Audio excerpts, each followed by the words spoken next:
Proverbe, chapitre 26. Comme la neige en été et la pluie pendant la moisson. Ainsi la gloire ne convient pas à un insensé. Comme l'oiseau s'échappe, comme l'hirondelle s'envole.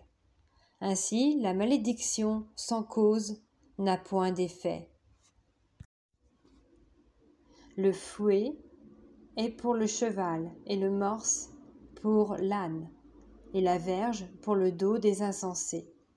Ne réponds pas à l'insensé selon sa folie, de peur que tu ne lui ressembles toi-même. Réponds à l'insensé selon sa folie, afin qu'il ne se regarde pas comme un sage. Il se coupe les pieds, il boit l'injustice, celui qui donne des messages à un insensé. Comme les jambes du boiteux sont faibles, ainsi est une sentence dans la bouche des insensés. C'est attacher une pierre à la fronde que d'accorder des honneurs à un insensé, comme une épine qui se dresse dans la main d'un homme ivre. Ainsi est une sentence dans la bouche des insensés, comme un archer qui blesse tout le monde. Ainsi est celui qui prend à gage les insensés et les premiers venus. Comme un chien qui retourne à ce qu'il a vomi, ainsi est un insensé qui revient à sa folie.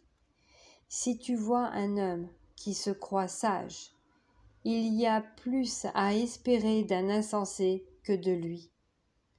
Le paresseux dit, il y a un lion sur le chemin, il y a un lion dans les rues.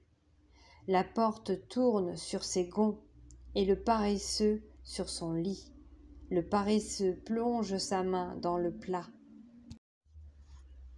Et il trouve pénible de la ramener à sa bouche. Le paresseux se croit plus sage que cet homme qui réponde avec bon sens. Comme celui qui saisit un chien par les oreilles. Ainsi est un passant qui s'irrite pour une querelle où il n'y a que faire. Comme un furieux qui lance des flammes, des flèches et la mort. Ainsi est un homme qui trompe son prochain et qui dit « N'était-ce pas pour plaisanter ?»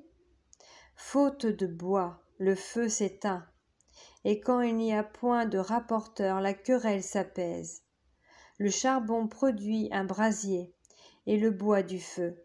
Ainsi un homme querelleur échauffe une dispute. Les paroles du rapporteur sont comme des friandises. Elles descendent jusqu'au fond des entrailles, comme des scories d'argent appliquées sur un vase de terre. Ainsi sont des lèvres brûlantes et un cœur mauvais. Par ses lèvres celui qui hait se déguise, et il met au-dedans de lui la tromperie. Lorsqu'il prend une voix douce, ne le crois pas, car il y a cette abomination dans son cœur, s'il cache sa haine sous la dissimulation. Sa méchanceté se révélera dans l'assemblée. Celui qui creuse une fosse y tombe, et la pierre revient sur celui qui la roule.